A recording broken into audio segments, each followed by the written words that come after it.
내연녀가 생겨버린 내 아들 며느리를 내쫓고 울었습니다. 여러분 안녕하세요. 여러분의 구독과 좋아요는 제게 가장 큰 힘이 됩니다. 언젠가부터 부나미는 주말에도 잘 안 옵니다. 회사 야근이 많아서요. 며느리 심성이는 그저 믿고 기다립니다. 아이들 재우고 저 간호하고 집안일하는 며느리. 이렇게 착한 며느리를 둔 게 감사할 뿐이었지요. 부나미는 1년 전부터 회사 후배 장미와 만나고 있었습니다. 장미는 사회초년생이었어요. 순진한 24살 장미는 부나미를 미혼으로 알고 있었죠. 부나미는 멈출 수 없는 강물처럼 흘러가듯 장미 부모에게는 곧 결혼할 총각으로 소개했답니다. 부나미는 그 집에서 자고 우리 집에도 가끔 들어오는 이중 생활을 했어요. 장미는 친구들에게 자랑했어요. 우리 곧 결혼식 올려 축하해줘 얘들아. 하지만 친구들이 이상하게 느끼기 시작했습니다. 결혼식은 언제 올리는지, 친정 방문은 왜 안 하는지. 장미 친구 2명이 수상함을 느끼고 조사를 시작했어요. 부나미 이름을 검색하니 회사 동호회 사진에 결혼 반지가 보였습니다. 더 파보니 아이 둘의 아내가 셋째 임신 중이라는 사실까지 알게 됐죠. 친구들은 고민했습니다. 장미한테 말해야 하나? 하지만 장미는 너무 행복해 보였어요. 그러다 두 사람 사이에 아이가 생겨버렸습니다. 장미에게 친구들이 이제라도 아이를 지우자고 했지만 그럴수록 장미는 아이도 아이 아빠도 포기하기 싫고 같고만 싶었습니다. 그래서 친구들은 장미 어머니에게 직접 말하기로 결심했습니다. 장미 친구들이 장미 어머니에게 연락했습니다. 장미 몰래 만나고 싶어요. 중요한 얘기가 있어요. 장미 어머니는 뭔가 심상치 않음을 느꼈죠. 장미 집 근처 차 안에서 만났습니다. 친구 일이 입을 열었어요. 장미 애기 아빠요. 유부남이에요. 친구 이가 핸드폰을 꺼내 보여줬습니다. 애가 둘 있고요. 셋째는 지금 아내가 뱃속에 있대요. 곧 출산이래요. 장미 어머니는 그 자리에서 쓰러질 뻔했습니다. 뭐라고요? 손이 떨렸어요. 우리 장미가 그럼 유부남과 아이를 가졌단 말이야? 집으로 돌아온 장미 어머니는 침대에 누워 말도 못했습니다. 장미 아버지가 여보, 무슨 일이야? 하고 물어도 눈물만 흘렀죠. 결국 친구들한테 들은 이야기를 다 털어놨습니다. 장미 아버지는 폭발했어요. 당장 데려와. 집안이 난리가 났습니다. 부나미는 분위기가 이상함을 눈치챘어요. 장미가 떨면서 전화했습니다. 오빠, 우리 부모님이 알았어. 어떻게? 부나미는 패닉에 빠졌습니다. 더 이상 숨길 수가 없었어요. 부나미는 차로 나갔습니다. 편의점에서 소주를 샀어요. 차 안에서 혼자 술을 마시며 생각했죠. 이제 끝이구나. 다 망했어. 극단적인 생각이 머릿속을 스쳐 지나갔습니다. 부나미가 술에 취해 전화를 걸기 시작했습니다. 먼저 친구들한테 전화했어요.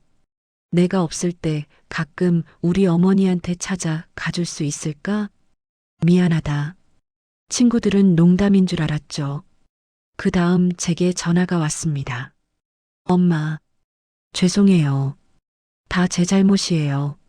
엄마 사랑해요. 목소리가 이상했어요. 뭔가 잘못됐다는 걸 직감했습니다. 부나마, 너 어디야? 지금 뭐 하는 거야? 제가 소리쳤지만 전화는 끊어졌어요. 다시 걸어도 받지 않았습니다. 어렴풋이 기억났습니다. 부나미가 한번 장민의 집이 어디더라 하고 주소를 말했던 게 저는 급하게 119에 신고했어요. 제 아들이 위험해요. 빨리 와주세요. 119와 함께 장민의 집으로 갔습니다. 마침 장미 어머니가 쓰러져서 가족들이 병원에 간 타이밍이었어요. 집에는 아무도 없었습니다. 119와 문을 열었습니다. 아무도 없었습니다. 저는 심장이 떨어질 것 같았습니다. 아들이 어디 간 거야? 그때 현관문이 열렸습니다. 병원 다녀온 장미 가족들이었어요.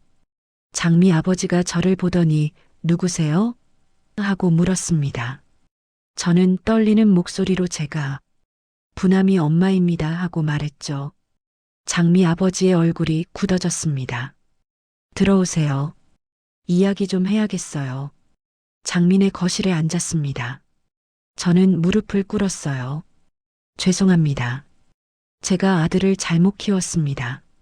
눈물이 멈추지 않았습니다. 제 며느리는 아무것도 몰라요. 지금 셋째를 곧 낳습니다. 제 목소리는 떨렸어요. 장미도 울고 있었습니다. 저도 몰랐어요. 총각인 줄 알았어요. 장미 어머니가 소리쳤습니다. 우리 딸도 피해자란 말이에요. 저는 할 말이 없었어요. 그저 미안합니다만 반복했습니다. 그때 경찰 전화가 왔습니다. 부남이를 찾았대요. 술에 취해 차 안에서 자고 있었습니다. 다행히 극단적인 선택은 막았지만 저는 주저앉고 말았어요. 장미의 부모님의 설득에도 장미는 결국 아이를 출산하였습니다. 장미는 부모에게 쫓겨났습니다. 내가 알아서 해. 이 집에서 나가. 장미 아버지가 소리쳤어요. 부남이와 장미는 작은 월세방을 얻어나갔습니다. 그 후로 부남이는 집에 더 안 들어왔어요. 연락도 끊겼습니다. 심성이는 아무것도 모른 채 남편은 언제 와요? 하고 물었죠. 저는 대답할 수가 없었습니다. 밤마다 잠을 못 잤어요. 착한 며느리 생각에 가슴이 찢어졌습니다. 이걸 어떻게 말해야 하지? 매일 고민했지만 답은 없었습니다. 시간이 갈수록 거짓말은 눈덩이처럼 커져갔어요. 심성이가 진통을 시작했습니다. 밤 10시였어요. 어머니, 아기가 나올 것 같아요. 이웃 아주머니가 택시를 불러줬습니다. 심성이는 혼자 병원으로 갔어요. 남편분은요? 간호사가 물었지만 심성이는 대답하지 못했습니다. 새벽 3시, 셋째 아들이 태어났습니다. 심성이는 갓난아기를 안고 울었어요. 여보, 우리 아들 낳았어요. 하지만 전화는 받지 않았습니다. 퇴원 날 심성이는 혼자 택시 타고 집에 왔습니다. 아기를 안고 계단을 올라오는 며느리를 보며 저는 눈물을 삼켰어요. 어머니, 남편은 어디 있어요?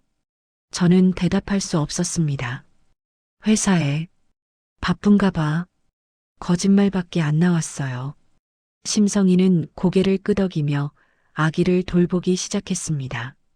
산후조리도 제대로 못한 심성이가 아이 셋과 갓난아기를 돌봤어요. 집은 전쟁터였습니다. 저는 아픈 몸으로 돕지만 한계가 있었죠.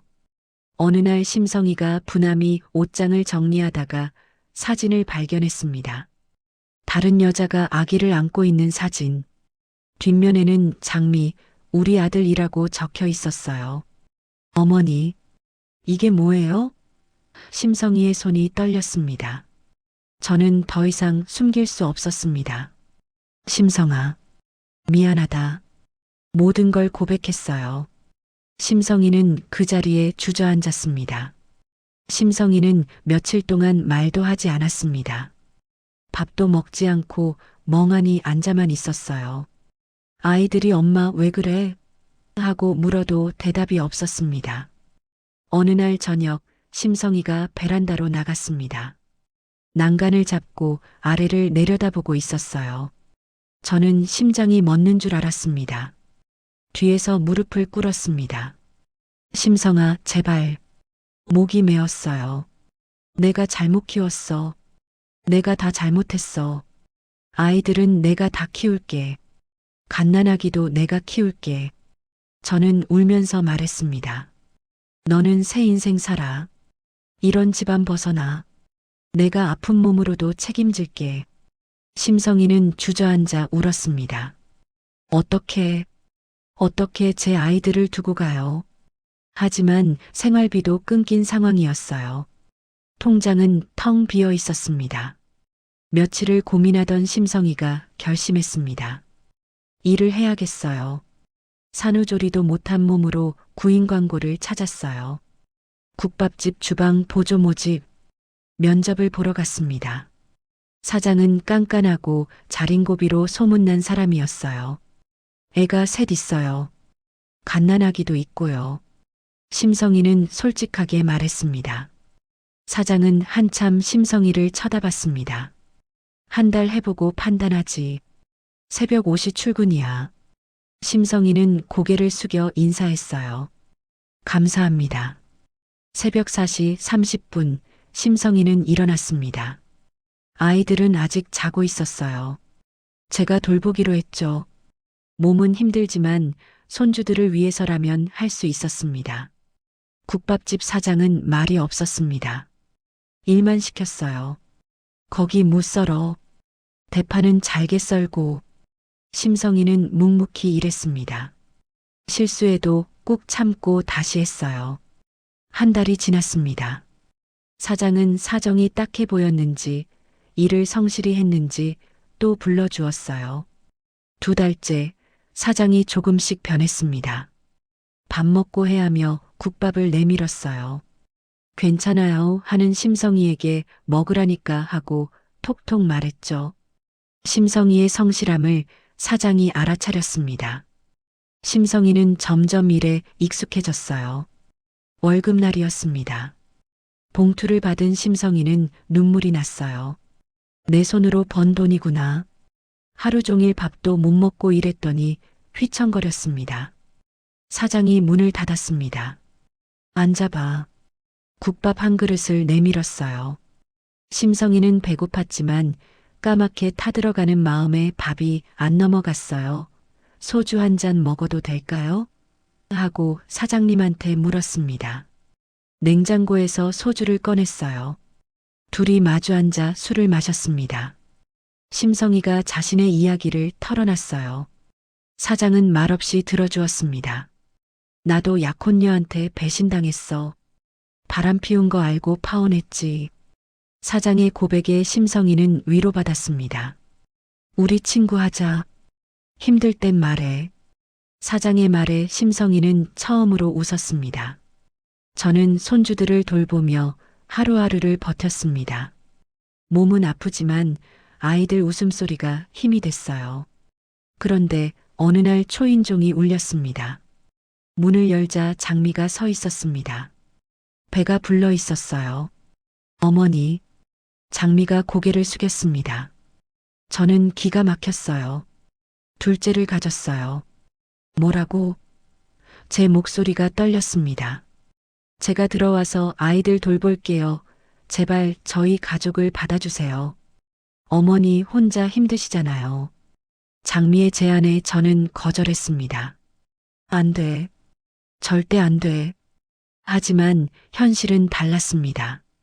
아픈 몸으로 아이 셋은 한계였어요. 며느리는 새벽부터 밤까지 일했고 저는 더 이상 버틸 수가 없었습니다.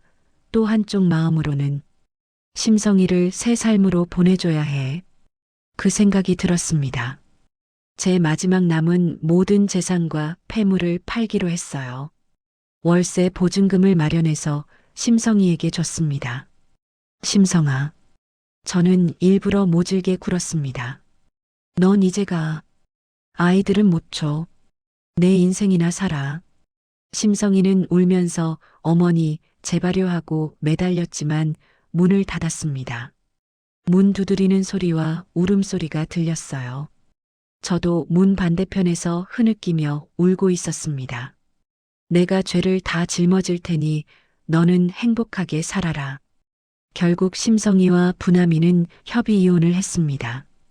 장미가 집으로 들어왔고 아이 넷의 집은 전쟁터가 됐어요. 장미가 들어온 집은 지옥이었습니다.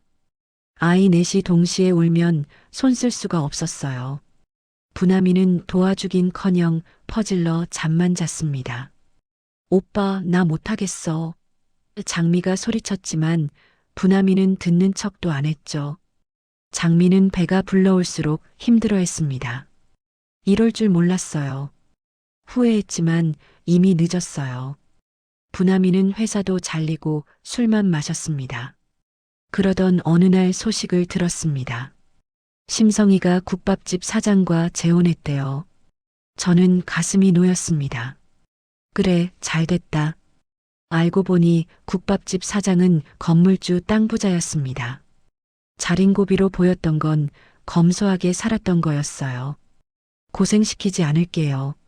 사장은 심성이를 위해 국밥집을 정리했습니다. 심성이는 새 삶을 시작했어요. 아이들 생각은 나지만 자신도 살아야 했습니다.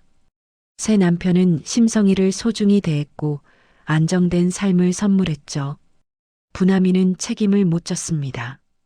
두 여자, 내 아이를 어떻게 할지 몰라 방황했어요. 장미는 둘째까지 낳았지만 행복하지 않았습니다.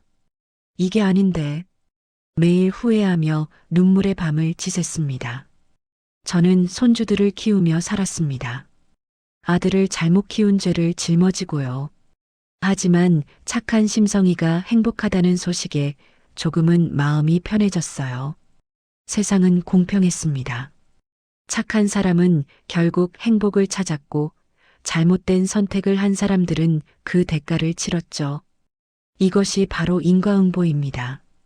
여러분, 언제나 옳은 길을 가세요. 그 길이 비록 힘들어도 결국 빛을 보게 됩니다.